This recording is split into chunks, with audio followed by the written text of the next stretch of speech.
ಕನ್ನಡ ಬೋರ್ಡ್ಗಾಗಿ ಹೋರಾಡಿದ ಕರವೆಗೆ big shock ಎದುರಾಗಿದೆ. ಬೆಂಗಳೂರಿನ ಹಲವು ಠಾಣೆಗಳಲ್ಲಿ ಎಫ್ಐಆರ್ ಅನ್ನು ದಾಖಲು ಮಾಡಲಾಗಿದೆ.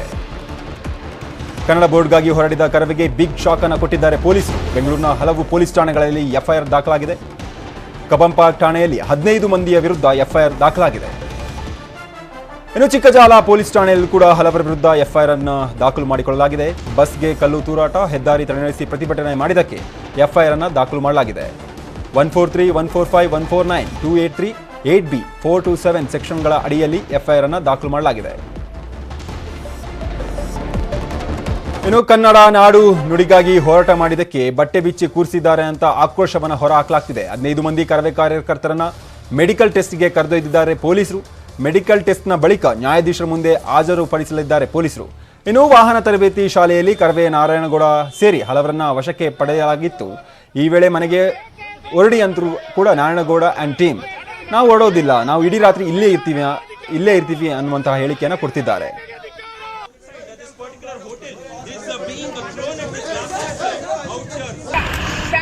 ಬನ್ನಿ ಇದ್ರ ಬಗ್ಗೆ ಹೆಚ್ಚಿನ ಮಾಹಿತಿ ಕೊಡ್ತಾರೆ ನಮ್ಮ ಪ್ರತಿನಿಧಿ ಮಂಜುನಾಥ್ ಚಂದ್ರ. ಈಗ ನೇರ ಸಂಪರ್ಕದಲ್ಲಿ ಜಾಯ್ನ್ ಆಗ್ತಿದ್ದಾರೆ. ಮಂಜುನಾಥ್ ಚಂದ್ರ, ಬೆಳಗಿನಿಂದ ಈಗಿನವರೆಗೂ ಕೂಡ ಕರವೇ ಕಾರ್ಯಕರ್ತರು ಹೋರಾಟವನ್ನು ನಡೆಸಿದ್ದಾರೆ.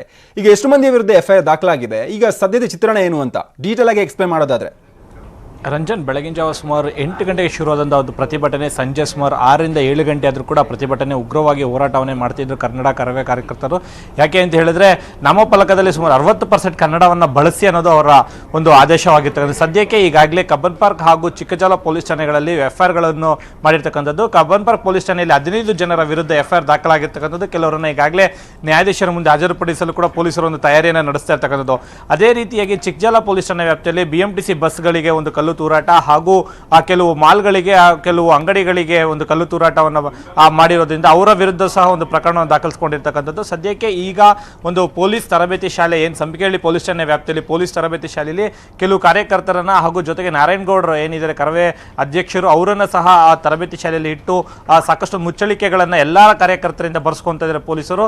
ಈಗಲೂ ಕೂಡ ಒಂದು ತನಿಖೆಯನ್ನು ನಡೆಸ್ತಾ ಇದ್ದಾರೆ. ಆದರೆ 7 ಗಂಟೆ ನಂತರ ಅವ್ರನ್ನ ಬಿಡಬೇಕಾಯಿತು. ಸುಮಾರು 9 ಗಂಟೆ ಆದರೂ ಕೂಡ ಬಿಡಲಿಲ್ಲ. ಆದ ಕಾರಣದಿಂದ ಗೃಹ ಸಚಿವರು ಬರೋವರೆಗೂ ನಾವು ಹೋಗೋದಿಲ್ಲ ಒಂದು ಹಠವನ್ನು ಮಾಡ್ತಾ ಇದ್ದಾರೆ. ಅದರ ಜೊತೆಗೆ ಒಂದು ಮುಚ್ಚಳಿಕೆಯನ್ನು ಕೂಡ ಬರ್ಸ್ಕೊಂಡು ಮುಂದೆ ಎಂದೂ ಕೂಡ ಈ ರೀತಿಯಾಗಿ ಮಾಡಬಾರ್ದು ಅಂತ ಹೇಳಿ ಒಂದು ಮುಚ್ಚಳಿಕೆಯನ್ನು ಬರ್ಸ್ಕೊತಾ ಇದ್ದಾರೆ. ಆದರೆ ಇಲ್ಲಿಯವರೆಗೂ ಕೂಡ ಗೃಹ ಸಚಿವರು ಯಾವುದೇ ರೀತಿ ಒಂದು ಸ್ಪಂದನೆ ಮಾಡಲಿಲ್ಲ. ಅವ್ರು ಬರೋವರೆಗೂ ನಾವು ಹೋಗಲ್ಲ ಅನ್ನೋದು ಒಂದು ಕರವೇ ರಾಜ್ಯಾಧ್ಯಕ್ಷರಾದ ನಾರಾಯಣಗೌಡರು ಒಂದು ಹೇಳಿಕೆಗಳನ್ನು ಕೊಡ್ತಾ ಇರ್ತಕ್ಕಂಥ ಸದ್ಯಕ್ಕೆ. ರಂಜನ್, ಮಂಜುನಾಥ್ ಚಂದ್ರ, ಇಲ್ಲಿ ನಾಳೆ ಎಷ್ಟು ಜನರ ವಿರುದ್ಧ ಮತ್ತಷ್ಟು ಪ್ರಕರಣಗಳು ದಾಖಲಾಗಬಹುದು ಅಂತ?